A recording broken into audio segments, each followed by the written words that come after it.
கிறிஸ்து இயேசுவுக்குள் மிகவும் பிரியமாக அன்பாக அழைக்கப்பட்ட அன்புக்குரிய சகோதர சகோதரிகள் அனைவருக்கும் ஆண்டவராய் இயேசு கிறிஸ்துவின் அன்பின் நாமத்தினாலே உங்கள் அனைவருக்கும் அன்பின் வாழ்த்துக்களையும் வணக்கங்களையும் இந்த வேளையில் தெரிவித்துக் கொள்கிறோம். விசேஷமாக நமது பிதாவாகிய தேவன் நமது வாழ்நாளில் ஒரு நாளை சேர்த்து கொடுத்து இந்த நாளிலும் அவருடைய பெரிதான கிருபையினாலும் இரக்கத்தினாலும் நாம் சகோதர சகோதரிகளாக இந்த மாலை பொழுதிலே அவருடைய சன்னிதானத்தில் ஒன்றாக கூடி வந்து அவரை நாம் தொழுது கொள்ளவும் அவருடைய விலைமதிக்க முடியாத சத்தியங்களை நம்ம தியானிக்கவும் நமக்கு தேவன் இப்படியாக இரக்கம் பாராட்டி நம் அனைவரும் இந்த வாய்ப்பில் தேவன் கூட்டி சேர்த்திருக்கிறார். ஆகவே கொடான கொடி நன்றியுள்ள சோத்திரங்களை நாம் கத்தர் மூலமாக தேவனுக்கு ஏறெடுத்துக்கொண்டு இந்த நாளுக்கு உண்டான பாடத்துக்குள் நாம் இப்பொழுது கடந்து செல்லலாம். அன்பான சகோதர செல்லம், அன்பானவர்களே, நாம் ஒவ்வொரு வாரமும் புதன்கிழமை தோறும் எசேக்கியேல் எழுதின தீர்க்கதரிசன புஸ்தகத்தில் தொடர்ந்து தொடர் பாடமாக தீர்க்கதரிசன வார்த்தைகளை தொடர்ந்து தியானித்து கொண்டு வருகிறோம். அன்பானவர்களே, அந்த வகையில் த புக் ஆஃப் எசேக்கியேல்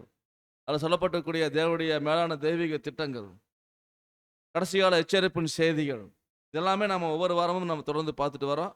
அன்பானவர்களே, இந்த புக் ஆஃப் எசேக்கியேலில் அன்னைக்கு எசேக்கியேல் தீர்க்கதரிசி மூலமாக தேவன் இஸ்ரேல் ஜனங்களை எச்சரித்தார். இஸ்ரேல் ஜனங்கள் செய்த தவறுகளை அவளுக்கு ஒரு எச்சரிப்பை தேவன் கொடுத்தார் எசேக்கியேல் தீர்க்கதரிசி மூலமாக. அப்போ இந்த புத்தகத்தில் சொல்லப்பட்டக்கூடிய தீர்க்கதரிசன வார்த்தைகள் அன்னைக்கு இஸ்ரேல் ஜனங்களுக்கும் பொருந்துச்சு. அதே மாதிரி இந்த கடைசி காலத்தில் லாஸ்ட் டேஸில் வாழ்ந்து கொண்டிருக்கக்கூடிய நமக்கும் மற்றும் இன்னைக்குரிய கிறிஸ்டண்டம் பெருகிறிஸ்தவ மண்டலம் அதற்கும் பொருந்தும். அன்பான சகோதர, அப்போ ஒவ்வொரு வாரமும் நம்ம தொடர்ந்து தீர்க்கதரிசன வார்த்தையில் தியானிச்சுட்டு வரோம். கடந்த வாரம் நம்ம பார்த்த வகுப்பானது 6வது வகுப்பு. இந்த வாரம் பார்க்கக்கூடிய வகுப்பு 7வது வகுப்பு. இந்த வகுப்புக்கான தலைப்பு பார்க்கும்போது எருசலேமுக்கு விரோதமாக போடப்பட்ட முற்றுகை. எருசலேமுக்கு விரோதமாக ஒரு முற்றுகை போட்டார். அதைத்தான் எசேக்கியேலுக்கு தரிசனமாக காமிக்கிறார். அப்போ எசேக்கியேலுக்கு தேவன் காமித்த தரிசனம் பாபிலோனில் சிறையிருப்பின் தேசத்தில் இருக்கும்போது, அந்த பாபிலோன் சிறையிருப்பில் கேபார் நதி இடையில எசேக்கியேல் தீர்க்கதரிசி சிறையிருப்பில் இருக்கிறார். கைதிகளோட கைதிகளா அந்த பாபிலோனில் இருக்கார். அப்போதான் தேவன் எசேக்கியேலுக்கு இஸ்ரேல் ஜனங்களை எச்சரிக்கும் வண்ணமாக அவருடைய வார்த்தைகளை கொடுத்தாருன்னு சொல்லி பார்க்குறோம். அதை பார்க்கும்போது கடந்த வாரங்களில் பார்த்தது ஒரு புத்தக சுருளை காமிக்கிறார் எசேக்கியேலுக்கு. நீ என்ன பார்க்குறேன்னு கேட்குறாரு. புத்தக சுருளை பார்க்குறேன் அப்படின்னா அந்த புத்தக சுருளை வாங்கி நீ புசி அப்படின்னு சொல்லுவார். அப்போ அந்த புத்தக சுருளை வாங்கி எசேக்கியேல் புசிப்பார். அது வாய்க்கு மதுரமாக இருக்குது. அது சாப்பிடக்கு நல்லா இருந்துச்சு. அதை சாப்பிட்டாரு. அது தேனை போல தித்திப்பா இருக்குதுன்னு சொல்லி சொன்னார். இப்படியாக அந்த புத்தக சொல்ல புசித்ததுக்கு அப்புறமா எசேக்கியேல் கிட்ட தேவன் சொல்றாரு. எசேக்கியேல் 3ஆம் அதிகாரம் 4ஆம் வசனம்.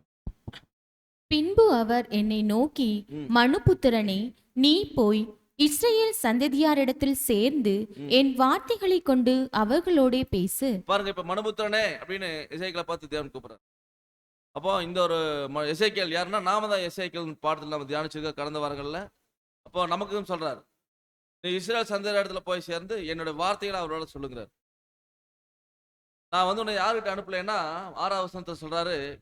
வாசிக்கலாம், எசேக்கியேல் 3:6.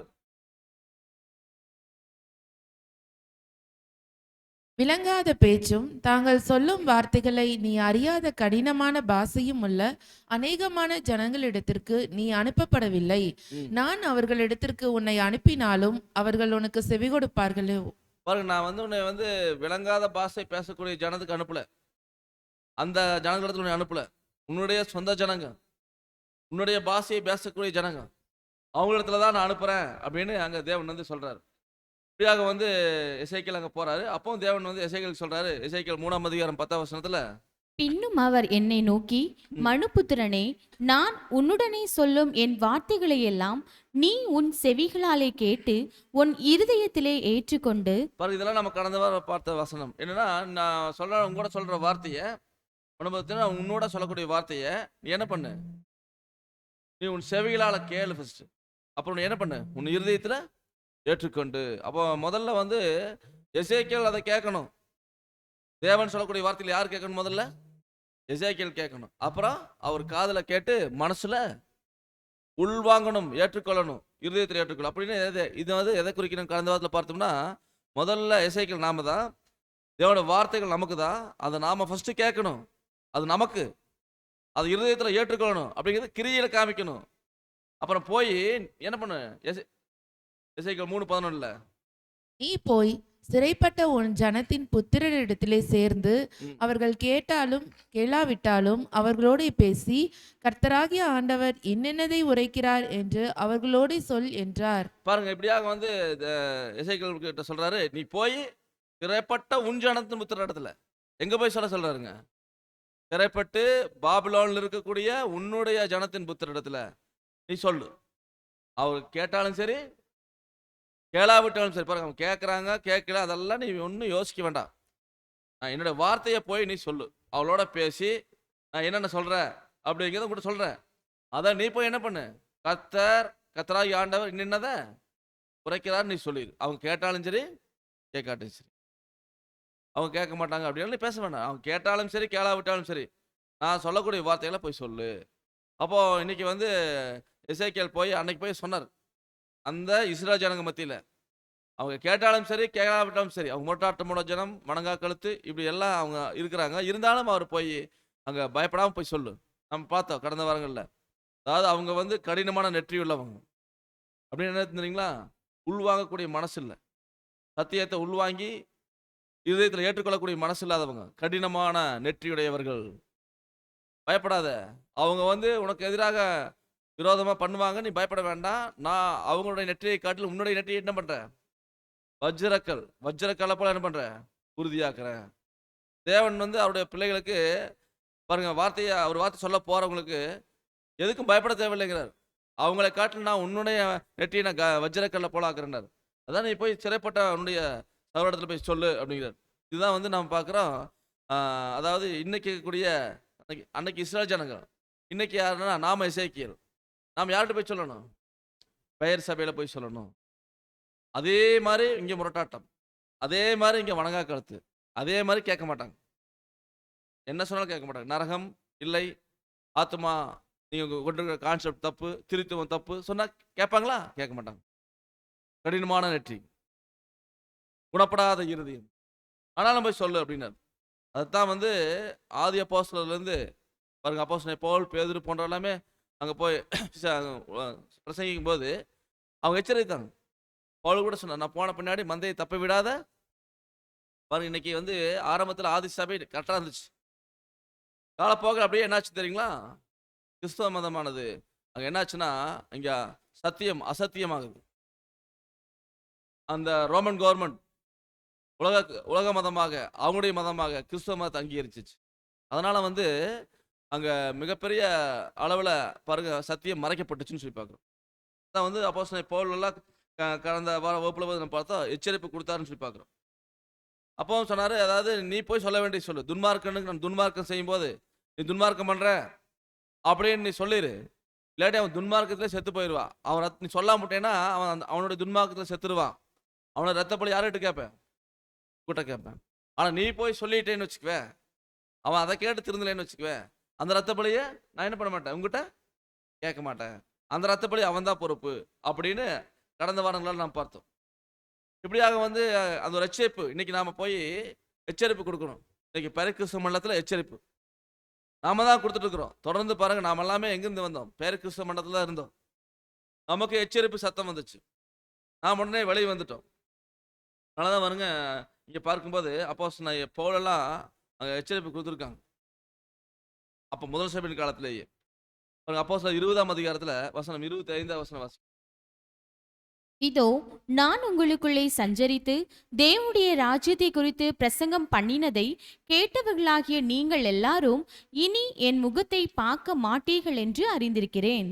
பாருங்க, இங்கே சொல்றாரு, அதாவது நான் உங்களுக்குள்ள சஞ்சரித்து தேவனுடைய ராஜ்யத்தை குறித்து பிரசங்கம் பண்ணதை கேட்டவர்களாகி நீங்கள் எல்லாரும் இனி என் முகத்தை பார்க்க மாட்டீங்க. அப்போ பவுல், பர்னபா, பேதுரு போன்றவருடைய ஊழியங்களை நம்ம படிச்சிருக்கிறோம். பயங்கரமான அவங்களுடைய ஊழியங்கள் வந்து அவ்வளவு மிக வைராக்கியமாக அவங்க அந்த காலத்தில் மிகப்பெரிய அளவில் வந்து அங்கே ஊழியம் செஞ்சாங்க. எவ்வளோ ரோமன் கவர்மெண்டால் அவங்களுக்கு ஆபத்து இருந்துச்சு. அப்போ கூட வந்து பார்த்தீங்கன்னா அவங்க தங்கள் உயிருக்கு கூட பணையம் வச்சு தான், பொறுப்படுத்தலை, உயிரம் பணைய வச்சு அவங்க ஊழியம் செஞ்சாங்க. அதான் அப்போஸ்தலன் பவுல் சொல்றார், நான் உங்களுக்குள்ள சஞ்சரித்து என்னோட ராஜ்யத்தை குறித்து பிரசங்கம் பண்ணதை நீங்க கேட்டிருக்கிறீங்க. அப்ப எல்லாவற்றையும் அங்க அறிவிச்சாங்க. அப்போஸ்தலர்கள் வந்து எல்லாவற்றையும் அறிவிச்சாங்க. பேதுரு, பவுல் போன்றவர்கள்லாம் ரோமன் கவர்மெண்ட்ல இருக்கிற சோல்ஜருக்கெல்லாம் அறிவிச்சாங்க. அப்போ பவுல் கூட சொல்லுவார், அதாவது கிறிஸ்துவின் நிமித்தம் கட்டுண்டவனாகிய நான் அப்படிம்பாரு.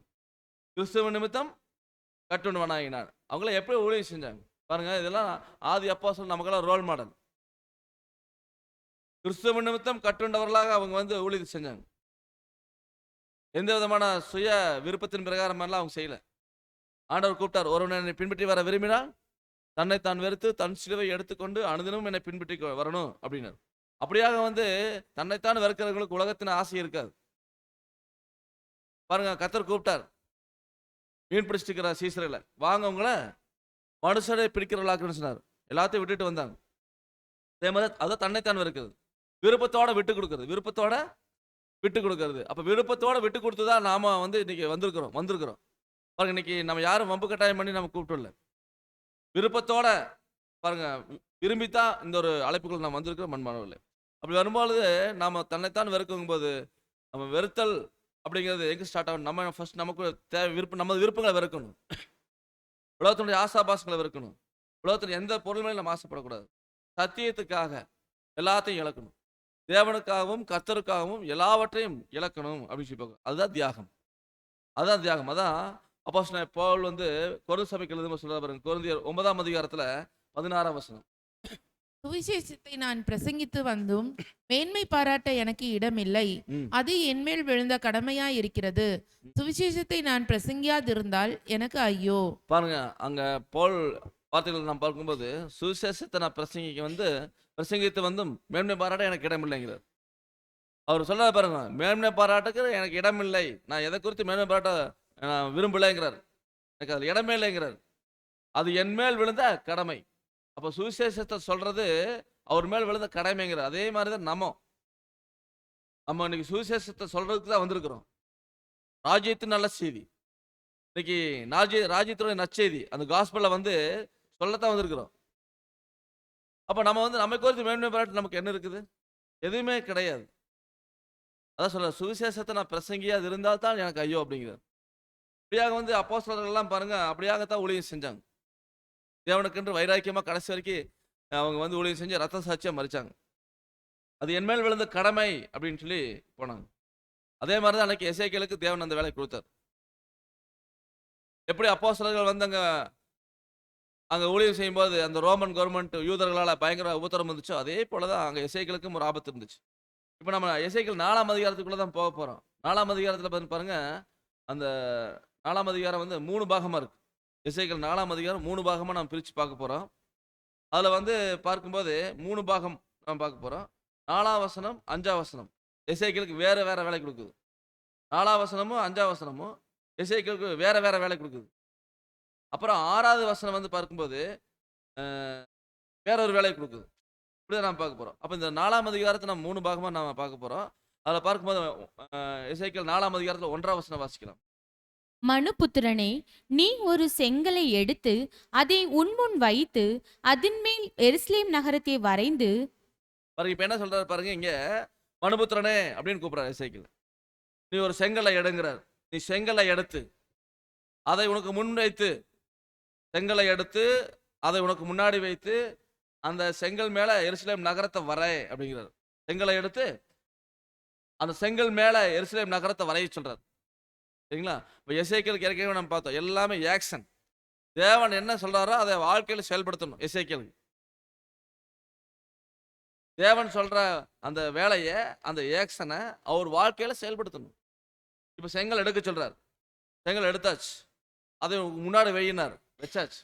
அதுக்கு மேல வந்து எருசலேம் வரைங்கிறார். எருசலேம் நகரத்தை வரை.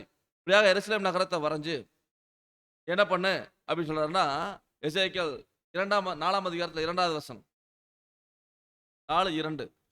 அதற்கு விரோதமாக முற்றுகை போட்டு, அதற்கு விரோதமாக கொத்தளங்களை கட்டி, அதற்கு விரோதமாக மண்மேடு போட்டு, அதற்கு விரோதமாக இராணுவங்களை நிறுத்தி, சுற்றிலும் அதற்கு விரோதமாக மதிலிடிக்கும் இயந்திரங்களை வை.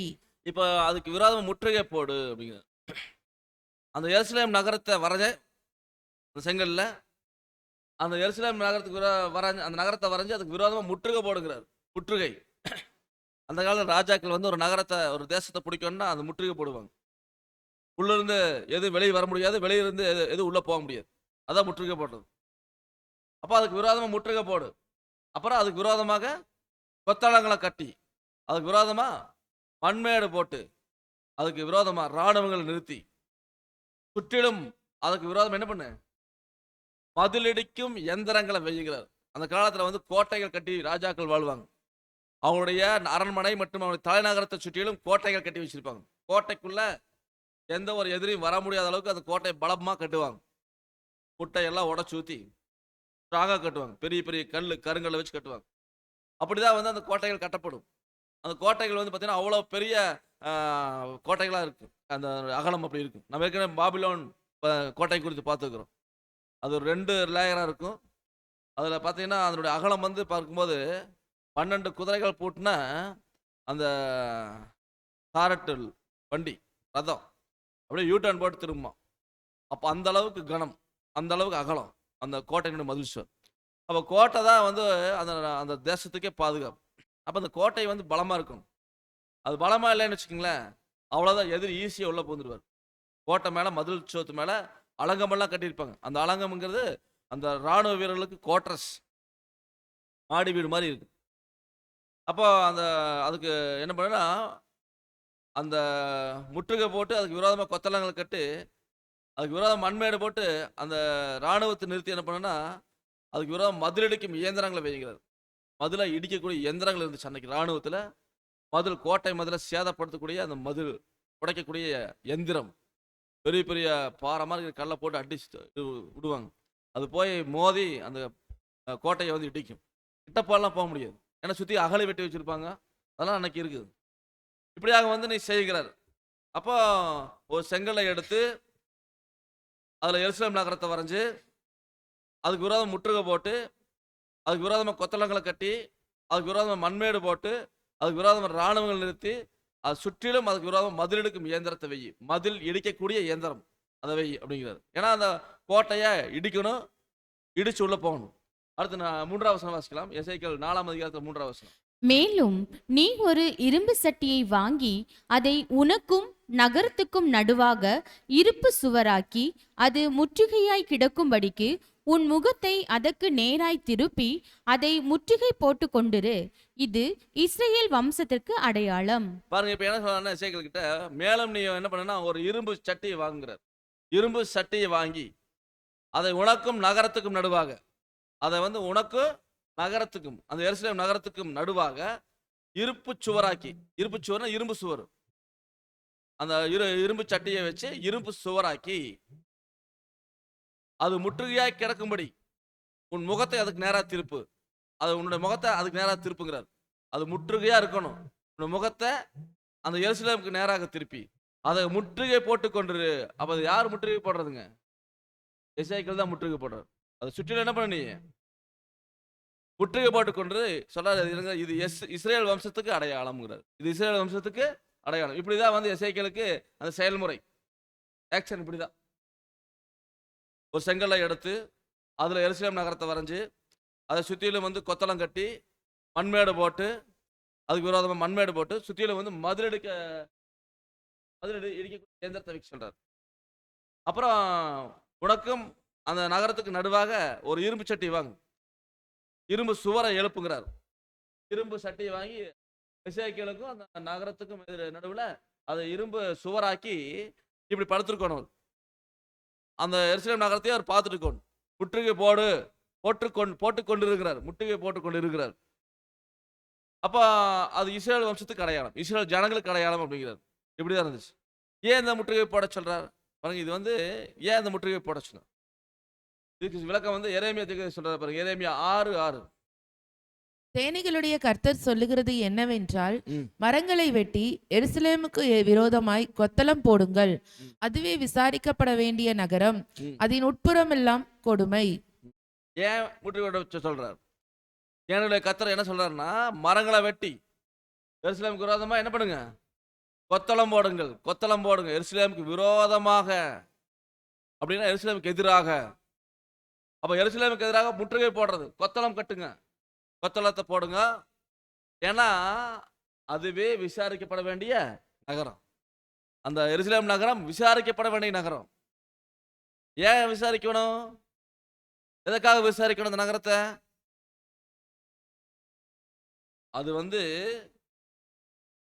அது நுட்புறமெல்லாம் எப்படி இருக்குங்களாமா? கொடுமை. அது நுட்புறமெல்லாம் கொடுமையால் நிறைஞ்சிருக்குது. எருசலேம் நகரம் உட்புறத்தில் எப்படி இருக்குதுங்க? கொடுமை. அப்ப எருசலேம்ங்கிறது எதை குறிக்குதுங்க? நம்ம ரீபிரிண்ட் நம்பர்ல பார்க்கும்போது நோட் பண்ணிக்கங்க. அதாவது ரீபிரிண்ட் நம்பர் 1341 4வது பேரா, ரீபிரிண்ட் நம்பர் 22 23 4வது பேரா, அப்புறம் 2வது வால்யூம்ல 91 பக்கம், 3வது வால்யூம்ல 295 பக்கம். இதெல்லாம் வந்து பார்க்கும்போது இந்த எருசலேமுக்கு விரோதமாக ஏன் முற்றுகை போடப்பட்டுச்சு, எத்தனை நாள் முற்றுகை போடப்பட்டுச்சு அப்படின்னு நம்ம பார்க்க போறோம். அந்த முற்றுகை போடப்பட்ட விஷயத்தை அங்க நம்ம மூத்த சகோதரர் ரசபர் வந்து எழுதுறார். அப்ப அது உட்புறமெல்லாம் கொடுமையில நிறைஞ்சிருக்குது அப்படிங்கிறார். அப்ப இது வந்து பார்க்கும்போது எசேக்கியேல் தீர்க்கதரிசிக்கு தேவன் காமிக்கிறாருன்னா, அவர் பாபிலோன் சிறையிருப்பில் இருக்கிறார். பாபிலோன் சிறையிருப்பில் இருக்கிறார். அங்க எருசலேமுக்கு விரோதமா ஒரு முற்றுகை போடப்பட்டு அந்த முற்றுகையில தான் பாபிலோன் ராஜா நேபுகாத் நேச்சார் சிறைப்பிடிச்சிட்டு வந்தார்.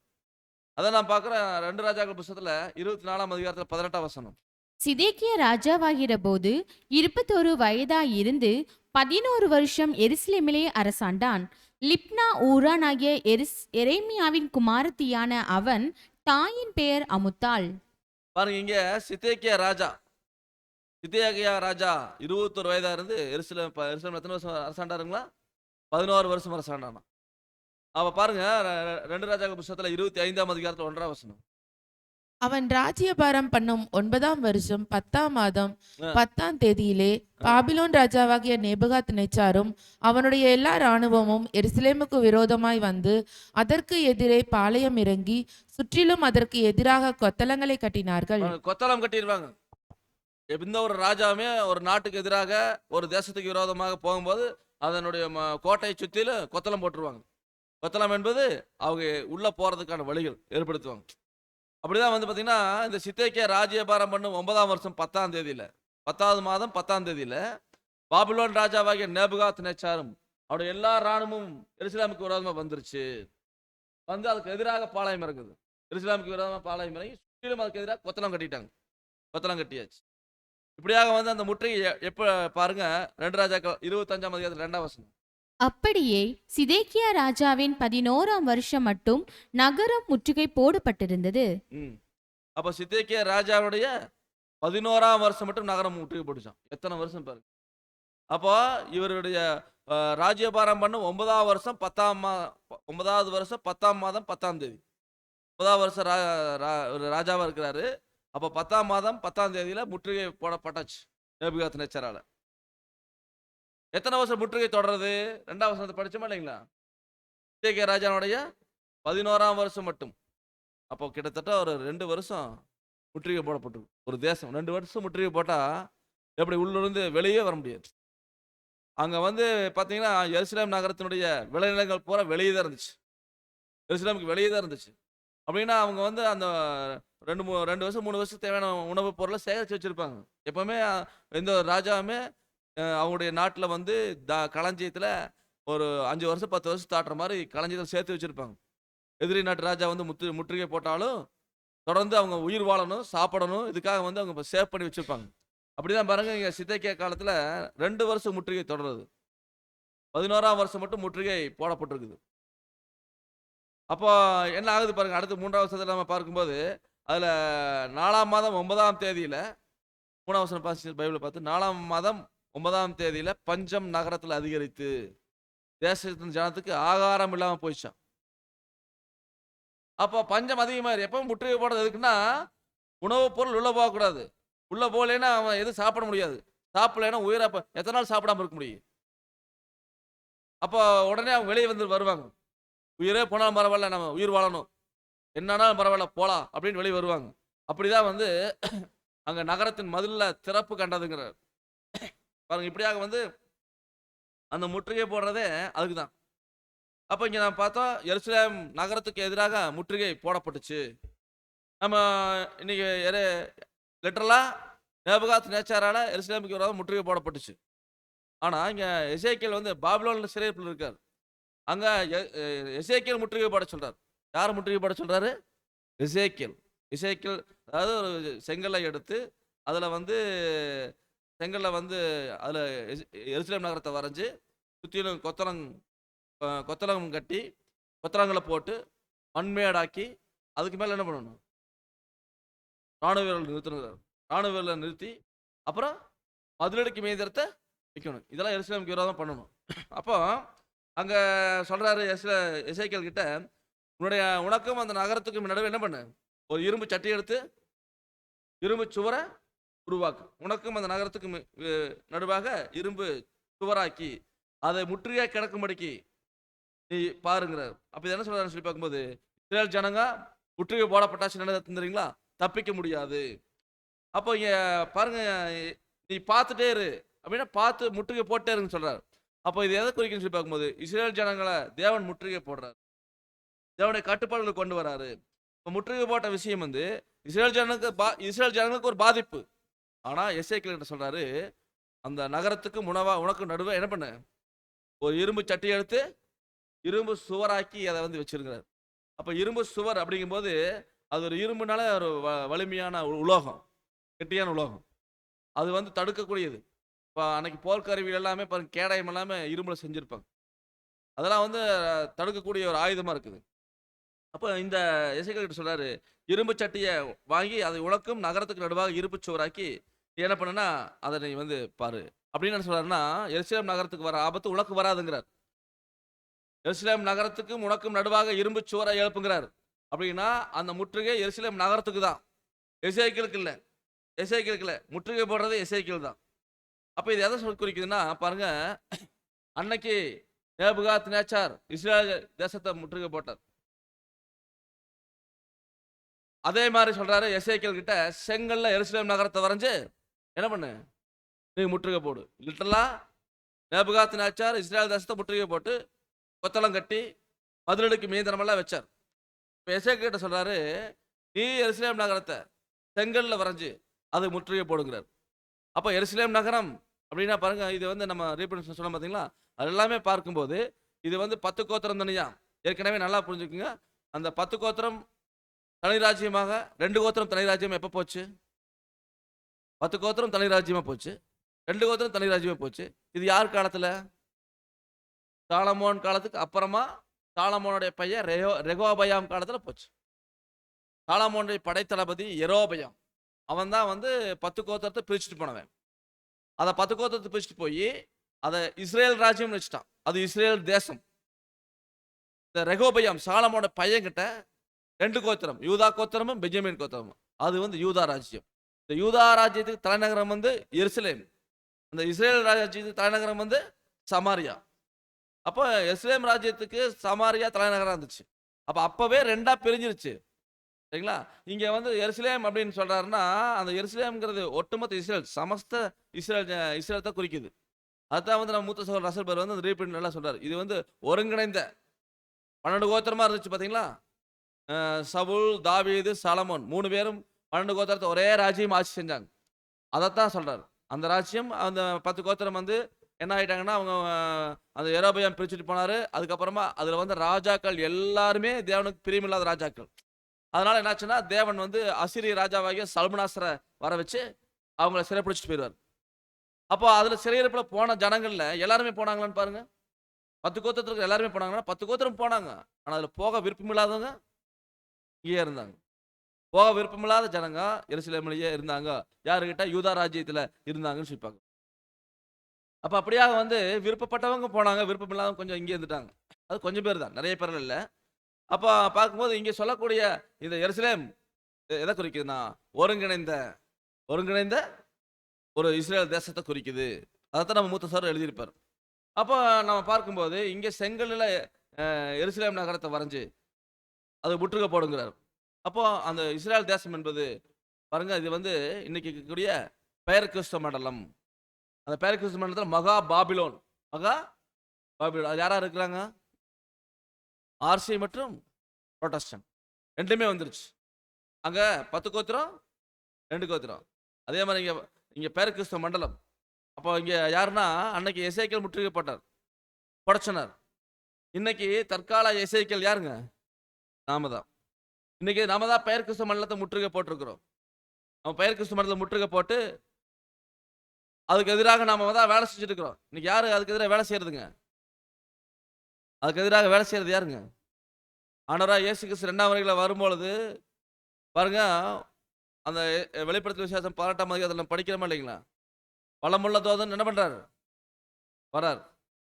இவைகளுக்கு பின்பு வேறொரு தூதன் மிகுந்த அதிகாரமுடையவனாய் வானத்திலிருந்து இறங்கி வர கண்டேன்.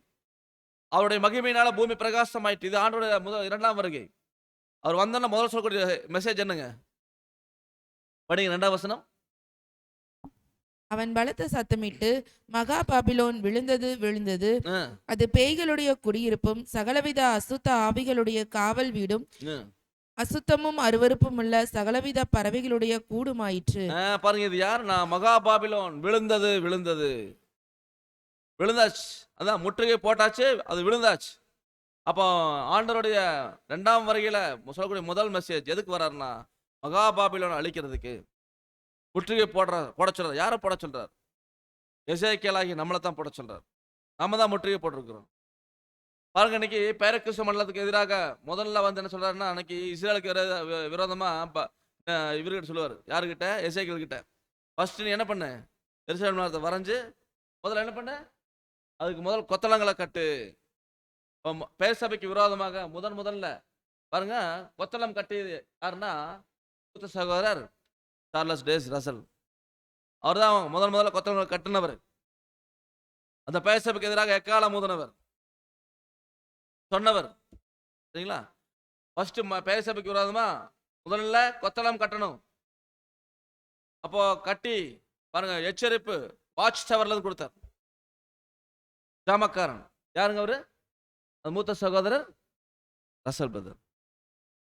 அப்போ தொடர்ந்து அவருக்கு பின்னாடி நிறைய பேர் அந்த வேலையை நம்ம செஞ்சுட்டு இருக்கிறோம். கொத்தளம் கட்டணும். 2வது பார்த்தீங்கன்னா பெயர் சபைக்கு விரோதமாக மண்மேடு கட்டுதல். மண்மேடுங்கிறது என்னன்னா, அங்கே ஏஎஸ்வியில் படிக்கும்போது மவுண்ட் அப்படின்னு இருக்கு. மவுண்ட் அப்படின்னு போட்டிருக்கு ஏஎஸ்வியில். அப்போ இந்த மவுண்ட்டுங்கிறது மலை. மவுண்ட் கட்டுறது ஒரு என்னது, கொஞ்சம் உயரமா அலங்கங்கள் கட்டுறது. அப்போ இன்னைக்கு பாருங்க, இன்னைக்கு மலை அது எதை குறிக்குன்னா, மலை எப்படி ராஜ்யத்தை அடையாளப்படுத்துகிறது. நாம தான் அங்கே ராஜ்யத்தில் நிற்கிறோம். நாம தான் இப்போ ராஜ்யம். இன்னைக்கு கர்த்தருடைய ராஜ்யம் ஸ்டார்ட் ஆயிருச்சு. இந்த ராஜ்யத்தில் நிற்கிறது யாருங்க? நாம தான். பாருங்க, ஏசாயா 52ஆம் அதிகாரத்தில் 7வது வசனம் வாசி. சமாதானம் கூறி நற்காரியங்களை சுவிசேஷமாய் அறிவித்து இரட்சிப்பை பிரசித்தப்படுத்தி உன் தேவன் ராஜரிகம் பண்ணுகிறார் என்று சீயோனுக்கு சொல்லுகிற சுவிசேஷகனுடைய பாதங்கள் மலைகளின் மேல் எவ்வளவு அழகாய் இருக்கின்றன. பாருங்க, இப்போ இங்க படிக்கக்கூடிய வசனத்துல பார்க்கிறோம். அதாவது சமாதானத்தை கூறி நற்காரியங்களை சுவிசேஷமா அறிவிக்குது. இதெல்லாம் யாருங்க? இன்னைக்கு நாம தான். இதெல்லாம் யாருங்க?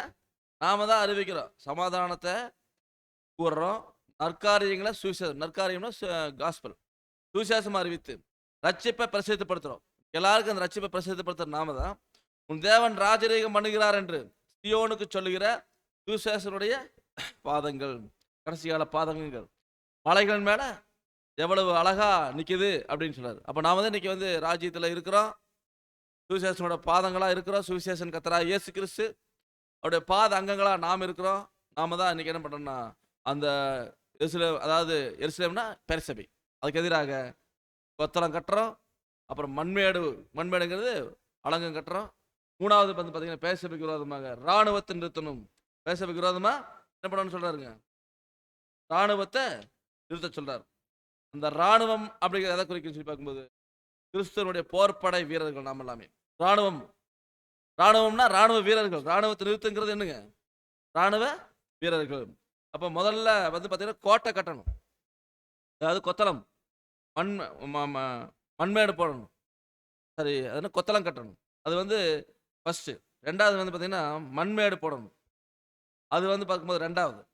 3வது வந்து பார்த்தீங்கன்னா இராணுவ வீரர்களை நிறுத்தணும். யார் அந்த இராணுவ வீரர்கள்? இதுவும் நாம தான். 3வது இராணுவத்தை நிறுத்துறதுங்கிறது கிறிஸ்துவின் போர்ப்படை வீரர்கள், கிறிஸ்துவனுடைய போர்ப்படை வீரர்கள். பாருங்க, நாம் படித்தோம், இஸ்ரவேல் ஜனங்களுக்கு விரோதமாக நியாயாதிபதிகள் காலத்தில் கிதியோன் நியாயாதிபதியா ஆகிறதுக்கு முன்னாடி யார் இஸ்ரவேல் ஜனங்களை ஒடுக்குனது? இஸ்ரவேல் ஜனங்களை ஒடுக்குனது யாரு? எந்த மக்கள்? எந்த புறஜாதி மக்கள்? மீதியானியர்கள். அவங்க தான் வந்து அந்த இஸ்ரேலுக்கு எதிராக வந்து பயங்கரமா பிரச்சனை பண்ணிட்டு இருந்தாங்க. அப்ப கிதியோன தேவன் எழுப்புறார். கிதியோன தேவன் எழுப்பி, நீதாப்பா இஸ்ரேல் ரட்சிக்க போறன்னு சொல்லி அனுப்புனார். அப்ப கிதியோன் வந்து என்ன பண்றாரு தெரியுங்களா? ஒரு படை ஏற்படுத்துறார். எத்தனை பேர் வந்தாங்க? 32,000 பேர். 32,000 பேர் வந்தான்னு என்ன சொன்னார் தேவன்? 32,000 பேர்ல வரக்கூடாது. போர் வீரர்கள்லாம் 32,000 பேர் வந்தாங்க. அப்போ நான் அந்த 32,000 பேர்த்துல என்ன பண்ணான்னா, நீ 32,000 பேர்த்துல போய் ஜெயிச்சேன்னா ராணுவ பலத்துல ஜெயிச்சேன்னு சொல்லுவாங்க. அதெல்லாம் வேண்டாம், பயமும் திகிலும் உள்ளவன ஓடிப்போன்னு சொல்லிடு அப்படிம்பார். அதே மாதிரி பயமும் திகிலும் உள்ளவன் ஓடி போயிருப்பார். ஓடிடுவாங்க. எத்தனை பேர் போயிடுவாங்க? 22,000 பேர் ஓடிடுவாங்க. அதுக்கு அடுத்தது மிச்சம் 10,000 பேர் இருப்பாங்க. தண்ணி குடிக்கிறதுக்கு அங்கே தண்ணி குடிக்கிறதுல வச்சு டெஸ்ட் பண்ணுவார். அங்கே டெஸ்ட் பண்ணும்போது எப்படி தண்ணி குடிக்கிறாங்க, அதாவது அப்படியே குடிச்சவங்க எத்தனை பேர்? அப்படியே நின்று குமிஞ்சு நக்கி குடிச்சவங்க எத்தனை பேருங்க? நக்கி குடித்தவர்கள் 9,700 பேர். கையில் எடுத்து கைக்கு எடுத்து வாய்க்கு குடிச்சவங்க அவங்க யாரு? 300 பேர். இவங்க தான். அப்போ அவங்க ஒவ்வொருத்தர்கிட்ட என்ன இருந்துச்சுங்க? அவங்க தான் கிதியோனுடைய போர் படையில உண்மையானவங்க. அதே மாதிரி கிதியோன் யாருன்னா நம்ம ஆண்டவராகிய இயேசு கிறிஸ்து. அவருடைய போர்ப்படை வீரர்கள் நாமம். அங்க வந்து கிதியோனுடைய போர்ப்படையில வந்து கிதியோன் என்ன இன்ஸ்ட்ரக்ஷன் கொடுத்தாருங்க? உங்ககிட்ட நான் ஆயுதம் கொடுக்குறேன். அந்த ஆயுதம் என்ன பயங்கரமான ஆயுதங்களா? அந்த ஆயுதம் எப்பேற்பட்ட ஆயுதங்க? எக்காலம் ஒரு ஆயுதம். அப்புறம் தீவெட்டியை மூடி வைக்கிறதுக்கு ஒரு மண்பானை. அவ்வளவுதான். பெரிய கத்தி கம்படாவெல்லாம் கொண்டு போல, வில்லு அம்பெல்லாம் கொண்டு போல. அவங்க கொண்டு போன ஆயுதம் இதுதான். 300 போர் வீரர்கள்கிட்ட இருந்தது எக்காலம், தீவெட்டி, மண்பானை. ஆனா இன்ஸ்ட்ரக்ஷன் என்னங்க? கிதியோன் என்ன சொல்றாரோ அதை கேட்கணும். கிதியோன் என்ன சொல்றாரோ அதை கேட்கணும். அவங்க தலைமையேற்று நடத்துறது கிதியோன். அவர் என்ன சொல்றாரோ அதை கேட்கணும். அவர் சொல்ற மாதிரி செய்யணும். அப்ப அப்படியாகத்தான் வந்து பாத்தீங்கன்னா அங்க தேவன் வந்து மிகப்பெரிய ஒரு வெற்றியை கொடுத்தார்.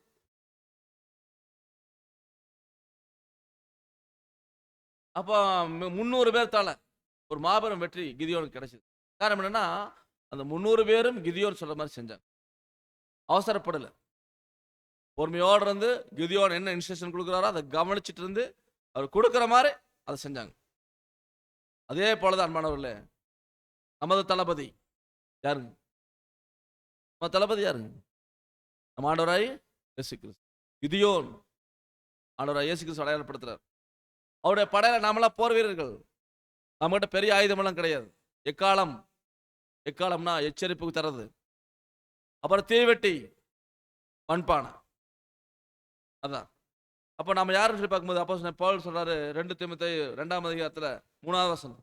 நீயும் இயேசு கிறிஸ்துவுக்கு நல்ல போர் சேவகனாய் தீங்கு அனுபவி. நல்ல போர் சேவகனாய் தீங்கு அனுபவி. நல்ல போர் சேவகனாக இயேசு கிறிஸ்துவுக்கு தீங்கு அனுபவிக்கணும். இப்ப நாம தான் நம்ம என்ன பண்ணா நல்ல போர் வீரனா இருக்கணும். நல்ல போர் வீரனா, அது ரொம்ப முக்கியம். நல்ல போர் வீரனா தீங்கு அனுபவிக்கணும். போர் வீரனுக்கு எப்பவுமே தீங்கு தான். போர் வீரர்களுக்கு எப்பவுமே அங்க பாருங்க, அந்த மழையிலையும் வெயிலையும் குளிர்லையும் பதுங்குழியில படுத்திருந்து தீங்கு அனுபவிச்சுதான் இருப்பாங்க. அவங்களுக்கு நல்ல சாப்பாடு கிடைக்காது, நல்லா படுத்து தூங்க முடியாது. அப்ப அவர்கள் வந்து தீங்கு அனுபவிக்கிறாங்க. அதே மாதிரிதான் கிறிஸ்துவின் போர்ப்படை வீரர்களாகிய நாமும் தீங்கு அனுபவிக்க வந்திருக்கிறோம். ஆனால் நமது வெற்றி நிச்சயம். ஏன்னா நம்ம யார் தலைமையில போறோம்னா நம்ம ஆண்டவராகிய இயேசு கிறிஸ்து தலைமையில போயிட்டு இருக்கிறோம். நல்ல போர் சேவகனா தீங்கு அனுபவிக்கணும். பாருங்க, யோவேல் 2ஆம் அதிகாரத்துல 11ஆம் வசனம் வாசிக்கலாம். யோவேல் 2:11. கர்த்தர் தமது சேனைக்கு முன் சத்தமிடுவார். அவருடைய பாளையம் மகா பெரிது. அவருடைய வார்த்தையின்படி செய்கிறதற்கு வல்லமை உள்ளது. கர்த்தருடைய நாள் பெரிதும் மகா பயங்கரவுமாய் இருக்கும். அதை சகிக்கிறவன் யார்? பாருங்க, யோவேல் தீர்க்கதரிசி மூலமா தேவன் சொல்றாரு, கர்த்தர் என்ன பண்றாரா? தமது சேனைக்கு முன் சத்தமிடுவார். யார் சத்தமிடுறதுங்க? கர்த்தர். அவருடைய சேனைக்கு முன்னாடி என்ன பண்ணுவாரா? சத்தமிடுவார். அப்போ கர்த்தர் நம்ம ஆண்டவராகிய இயேசு கிறிஸ்து, அவருடைய சேனை நாம தான். கர்த்தர் இயேசு கிறிஸ்துடைய சேனை. சேனைனா அவருடைய படைகளுக்குரிய போர் வீரர்கள் நாமோ. அவருடைய சேனைக்கு முன்பாக சத்தமிடுவார். பாருங்க, அப்படி நிழல்ல பாருங்க. நிழல்ல என்ன நடந்துச்சு? கிதியோன் என்ன சொல்லுவாருங்க? நான் சொல்றத சொல்லணும். என்ன சொல்லுவாரு கிதியோன்? கர்த்தருடைய பட்டயம், கிதியோனுடைய பட்டயம். கர்த்தருடைய பட்டயம், கிதியோனுடைய பட்டயம். கர்த்தருடைய பட்டயம், கிதியோன். இப்படியே சொல்லணும். இந்த சத்தம் தான் போடணும். கர்த்தருடைய பட்டயம், கிதியோனுடைய பட்டயம். கர்த்தருடைய பட்டயம், கிதியோன் பட்டயம். அங்க கிதியோன் சொல்லுவார், இவங்க சொல்லணும். அதான் கர்த்தர் தமது சேனைக்கு முன்னாடி சத்தமிடுவார். அவருடைய சேனைக்கு முன்னாடி போயிட்டு இருக்கிறது அவரு தான், கர்த்தராகிய இயேசு கிறிஸ்து. அவருடைய அடிச்சோட பின்பற்றி நாம போயிட்டு இருக்கிறோம். அப்ப அவர் தன்னுடைய சேனைக்கு முன்னாடி சத்தமிடுவார். அவருடைய பாளையம் எப்பப்பட்டது? மகா பெரியது. அவருடைய பாளையம் வந்து மகா பெரியது. பாருங்க, 300 பேர் கொண்டு மாபெரும் மீதியாளியருடைய இராணுவத்தை ஜெயிச்சிட்டார். அப்ப அவருடைய பாளையம் வந்து மகா பெரியது. அவருடைய வார்த்தையின்படி செய்யறதுக்கு வல்லமை உள்ளது. அந்த பாளையம் தான் அது தன்னிச்சையா செயல்படாது. அவருடைய வார்த்தையின் பிரகாரம் செய்யறதுக்கு வல்லமை உள்ளது. அப்போ கர்த்தருடைய படையிலக்கூடிய சேனையிலக்கூடிய போர் வீரர்கள் நாமோ தன்னிச்சையா செயல்படக்கூடாது. நாம் மகா பெரிய யுத்தத்தில் நிக்கிறோம். இந்த பெர்சபை மண்டலத்துக்கு எதிராக பாருங்க எவ்வளவு பெரிய ஸ்ட்ராங்கா இருக்கிறாங்க. அந்த பெர்சபை மண்டலத்துக்கு எதிராக நாம நிக்கிறோம். பயப்படாதே சிறுமந்தையே. பாருங்க, 300 பேர் எங்க? மீதியானியர் அவ்வளவு லட்சம் பேர் எங்க? அப்போ கர்த்தருடைய வார்த்தையின் பிரகாரம் செய்யறதுக்கு நம்ம வந்து ரெடியா இருந்த போதும் அது வல்லமையா இறங்கும். பாருங்க, அத்தனை பேர்த்தையும் ஜெயிச்சாரு கிதியோன். சின்ன படைதான். அதே மாதிரி இங்க பயப்படாதே சிறுமந்தையே. அப்போ அவருடைய வார்த்தையின் பிரகாரம் செய்யறதுக்கு வல்லமை உள்ளதா அவருடைய சேனை இருக்குது. அப்போ பார்க்கும்போது படிக்கிறோம், கர்த்தருடைய நாள் பெரிதும் மகா பயங்கரமா இருக்குங்க. சகிப்பவன் யாருன்னு கேட்கிறாரு. அப்ப அவருடைய நாளுக்கு முன்னாடி யாருமே நிக்க முடியாது. இப்ப நமக்கு என்னன்னா, அவருடைய போர் வீரர்கள் நாமோ அவருடைய வார்த்தையின் பிரகாரம் செய்ய வேண்டும். அவருடைய வார்த்தையின் பிரகாரம் செய்ய வேண்டும். அவர் பாருங்க, தன்னுடைய சேனைக்கு முன்னாடி மகா சத்தமிடுறாரு. அந்த சத்தத்துக்கு எல்லாம் நடுங்குறாங்க. இன்னைக்கு பாருங்க, அவர் சத்தம் தான் இன்னைக்கு எல்லா பக்கம் எதிரொலிச்சிட்டு இருக்குது. அப்ப எதிரொலிக்கிற சத்தம் வந்து இங்க கேட்டுட்டு இருக்குது. இன்னைக்கு நடுங்கிட்டு இருக்கிறாங்க. உலகமே நடுங்குது தெரியுங்களா? அவரோட வார்த்தை சிங்கத்தின் கர்ஜனையை போல போயிட்டு இருக்குது. யாரும் அதுக்கு முன்பாக நிற்க முடியாது. நடுங்கத்தான் வேணும். பாருங்க, அப்படியாக வந்து இன்னைக்கு அவருடைய வார்த்தையை சொல்லக்கூடிய வேலையை நாம செஞ்சுட்டு அப்போஸ்தலர் 2:37 படிக்கும்போது, அப்போஸ்தலர் 2:37 இதை அவர்கள் கேட்டபொழுது இருதயத்திலே குத்தப்பட்டவர்களாகி பேதுருவையும் மற்ற அப்போஸ்தலரையும் பார்த்து, சகோதரரே, நாங்கள் என்ன செய்ய வேண்டும் என்றார்கள். பாருங்க, இப்ப என்ன நடக்குன்னு பாருங்க. அவர்கள் வந்து கேட்கிறாங்க, இருதயத்துல குத்தப்படுறாங்க. இருதயத்துல குத்தப்படுறாங்க. வசனத்தை கேட்டு இருதயம் டச் ஆகி இருதயத்துல குத்தப்பட்டு பேதுரு மற்ற அப்போஸ்தலரை பார்த்து, சகோதரர் நாங்க என்ன செய்யணும், நீங்க சொல்லுங்க, நாங்க செய்ய ரெடியா இருக்கிறோம். இது வந்து எதை குறிக்குதுன்னா, பாருங்க, அன்னைக்கு மதில் இடிக்கும் இயந்திரத்தை வச்ச சொன்னார் எசேக்கியேல். மதிலை இடிக்கக்கூடிய இயந்திரம், அந்த மதில் தான் வந்து இருதயமாகிய மனக்கதவு. அந்த இருதயமாகிய மனக்கதவு, உலக கிறிஸ்தவருடைய மனக்கதவை உடைக்கணும். அன்னைக்கு எசேக்கியேல் சொன்னது, அந்த மதிலடிக்கும் இயந்திரம் வந்து இஸ்ரேல் ஜனங்களுடைய மனக்கதவை உடைக்கணும். இங்க அப்படியே நிழல்ல பொருள்ல உலக கிறிஸ்தவருடைய மனக்கதவை உடைக்க வேண்டும். அப்போ அந்த மதில் அடைக்கக்கூடிய இயந்திரத்துல பாத்தீங்கன்னா கல்லை போட்டு அடிப்பாங்க. அந்த கல்லுனா எதை குறிக்குதுன்னா, தேவனுடைய வார்த்தையை குறிக்குது, தேவனுடைய வசனத்தை குறிக்குது. அப்போ இருதயத்துல குத்தப்பட்டவர்களா அங்க வந்து மனமாற்றம் ஒரு ஏற்பட்டுச்சு. மதில இடிச்சாங்க. இதே போலதான் இன்னைக்கு பாருங்க, நாமளும் மதில் இடிக்கப்பட்டுதான், இருதயம் குத்தப்பட்டுதான் உண்மையான சத்தியத்தை உட்கிரகித்து தான் நம்ம இங்க வந்திருக்கிறோம். இப்படியாகத்தான் வந்து நம்ம வந்து அந்த சத்தியம் கேட்டு பாருங்க, அந்த மனக்கதவை திறந்திருக்கிறோம். மனக்கதவு திறக்கப்பட்டிருக்கு. அவங்க கேட்டாங்க பாருங்க, அந்த பெந்தெகோஸ்தே அங்க என்ன செய்யணும் எங்களுக்கு சொல்லுங்கன்னு அப்போஸ்தலர்கிட்ட கேட்கிறாங்க. அதே மாதிரி நாமும் இருதயம் குத்தப்பட்டவர்களா, சகோதரே நாங்க என்ன செய்யணும் கேட்டு நமக்கு சத்தியம் சொல்லி கொடுத்தாங்க பாத்தீங்களா? அவங்ககிட்ட நம்ம கேட்டோம். சத்தியத்தில் வழிநடத்தினா பாருங்க, அவங்ககிட்ட கேட்டோம், சகோதரர் நாங்க என்ன செய்யணும். அவங்க சொன்னாங்க, நமக்கு எல்லாத்தையும் விட்டுட்டு வந்துருங்க, தேவன் பார்த்துக்குவார். அதே மாதிரி நாம வந்தோம். மனத அந்த கடினத்தன்மையை உடைச்சிட்டு நம்ம கதவை திறந்து விட்டோம். அப்போ இப்படியாகத்தான் வந்து நம்ம உள்ள வந்திருக்கிறோம். அன்பானவர்கள், எசேக்கியா அப்போஸ்தலர் 16ஆம் அதிகாரத்துல 28வது வசனம். பவுல் மிகுந்த சத்தமிட்டு, நீ உனக்கு கெடுதி ஒன்றும் செய்து கொள்ளாதே, நாங்கள் எல்லாரும் இங்கே தான் இருக்கிறோம் என்றான். பாருங்க, அதாவது நாங்கள் எல்லாம் இங்கே தான் இருக்கிறோம் அப்படிங்கிறாரு. அப்போ சொல்றாரு, ஆண்டவரே நான் ரட்சிக்கப்படுறதுக்கு என்ன செய்ய வேணும்னு கேட்குறாங்க. நாங்கள் ரட்சிக்கப்படுறதுக்கு என்ன செய்யணும்னு கேட்குறாங்க அடுத்ததுல. அப்போ ரட்சிக்கப்படுறதுக்கு என்ன செய்யணும் நம்ம கேட்டு எப்படி வந்தோமோ அதே மாதிரி இன்னைக்கு நிறைய பேர் உள்ளேருந்து வர ரெடியாக இருக்கிறாங்க. இப்போ நாம் என்ன பண்ணணும் தெரியுங்களா? நாமோ எசேக்கியேல், நாமோ இந்த வழி ஊழியத்தை செய்கிறோம். இப்போ நம்ம தொடர்ந்து தேவன் காட்டக்கூடிய வழியில் போகணும். எந்த ஒரு சந்தேகம் படக்கூடாது. ஆண்டவர் சொல்றாரு பாருங்க, அவர் முதல் வரையில் வந்திருந்த போது மத்தேயு 21ஆம் அதிகாரத்தில் 21ஆம் வசனம். இயேசு அவர்களை நோக்கி, நீங்கள் சந்தேகப்படாமல் விசுவாசம் உள்ளவர்களாய் இருந்தால் இந்த அத்திமரத்திற்கு செய்ததை நீங்கள் செய்வதுமல்லாமல் இந்த மழையை பார்த்து நீ பெயர்ந்து சமுத்திரத்திலே தள்ளுண்டு போ என்று சொன்னாலும் அப்படி ஆகும் என்று மெய்யாகவே உங்களுக்கு சொல்லுகிறேன். பாருங்க, நம்ம சந்தேகப்படக்கூடாது. இந்த ஒரு வேலை செய்யும்போது நமக்கு எந்த ஒரு சந்தேகம் வந்துடக்கூடாது. எந்த ஒரு சந்தேகம் வந்துடக்கூடாது. விசுவாசம் உள்ளவர்களாக இருங்க. நீங்கள் சந்தேகப்படாம விசுவாசம் உள்ளவர்களாக இருங்க. இந்த அத்தி மரத்தை செஞ்சதை நீங்கள் செய்வதும் இல்லாமல் இந்த மலையை பார்த்து நீங்கள் என்ன பண்ணுங்க, பெயர்ந்து சமுத்திரத்தை தள்ளுண்டு போன்னு சொன்னாலும் அப்படியே ஆகும்னு சொல்கிறேன். அப்படியே ஆகும்போது நமக்கு துளி அளவு கூட சந்தேகம் வரக்கூடாது. நம்ம ஆண்டோடைய ராஜ்யத்தில் இருக்கிறோம். கர்த்தராகிய இயேசு கிறிஸ்து 2ஆம் வருகையில் வந்திருக்கிறாரு. அவருடைய ராஜரீகத்தை ஆரம்பிச்சு அவர் வேலை நடந்துட்டு இருக்குது. இப்போ பார்த்தீங்கன்னா அந்த வேலையை செய்யறது யார்? அவருடைய ராஜ்யத்துக்கு வேலை செஞ்சுட்டு இருக்கிறது யார்? நாம தான். அன்னைக்கு எசேக்கியேல் செஞ்சார், இன்னைக்கு நாம செஞ்சுட்டு இருக்கிறோம். பாருங்க, நமக்கு எந்த ஒரு ஆபத்தும் வராது. ஐயோ நாம போய் சொல்லி நமக்கு ஏதாச்சும் பிரச்சனை வந்துச்சுன்னா பயப்படாதீங்க. அதான் சொன்னாரு எசேக்கியேல் கிட்ட, ஒரு இரும்பு சட்டியை வாங்கி உனக்கு அந்த எருசலேம் நகரத்துக்கு நடுவில் என்ன பண்ணு, இரும்பு சுவரை எழுப்பு. அப்படின்னா இரும்பு சுவரை தாண்டி எந்த ஆபத்தும் வராது. அந்த ஆபத்து பூரா எருசலேம் நகரத்துக்கு தான். மகாபாபிலோன் விழுந்தது அது அதுக்கு தான்.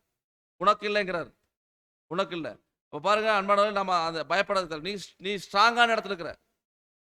ஆமா, எங்க இருக்கிறங்க? ஸ்ட்ராங்கான இடத்துல இருக்கிறோம். உன்னை தொடுகிறவன் அவருடைய கண்மணியை தொடுகிறான். அப்படிதான் நமக்கு தேவன் கொடுத்துருக்கார் வாக்கு தத்தம். அவருடைய கண்ணுக்குள்ள கண்ணுமணி. நம்ம ஸ்ட்ராங்கான இடத்துல இருக்கிறோம், பயப்படக்கூடாது. எந்த ஒரு பெரிய ஆபத்து நம்மளை அணுகாது. எந்த வாதையும் நம்மை அணுகாது. அதான் பயப்படாதீங்கிறார், சந்தேகப்படாதீங்க, விசுவாசம் உள்ளவர்களா இருங்க அப்படின்னு சொல்றாரு. அடுத்தது, நமக்கு இப்படியாக போய் எசேக்கியேல் நாம் இருக்கிறோம் சொல்லும்போது எந்த ஆபத்தும் நமக்கு வராது. ஆனால் அடுத்து எசேக்கியேல் கிட்ட சொல்றாரு, எசேக்கியேல் 4ஆம் அதிகாரத்தில் 4வது வசனம் வாசிக்கலாம். நீ உன் இடது பக்கமாய் ஒரு கழித்து படுத்து அதின் மேல் இஸ்ரவேல் வம்சத்தாரின் அக்கிரமத்தை சுமத்திக்கொள். நீ அந்த பக்கமாய் ஒரு கழித்திருக்கும் நாட்களின் இலக்கத்தின்படியே அவர்களுடைய அக்கிரமத்தை சுமப்பாய். பாருங்க, இங்க சொல்றாரு, நீ உன் இடது பக்கமாய் ஒரு கழித்து படு. இது பாருங்க எசேக்கியேலுக்கு ஆக்ஷன் தான். நீ உன் இடது பக்கமா ஒரு கழுத்து படித்து அதன் மேல் இஸ்ரவேல் வம்சத்தார அக்கிரமத்தை சுமத்துக்கொள். அதன் மேல் இஸ்ரவேல் வம்சத்தாருடைய அக்கிரமத்தை சுமத்துக்கோ. நீ அந்த பக்கமாய் ஒரு கழுத்து இருக்கும் நாட்களின் இலக்கத்தின்படியே அவருடைய அக்கிரமத்தை சுமப்ப அப்படிங்கிறார். இப்படிதான் எசேக்கியேல் இப்படிதான் ஒரு கழுத்து படுத்திருந்தார் இடது பக்கமா.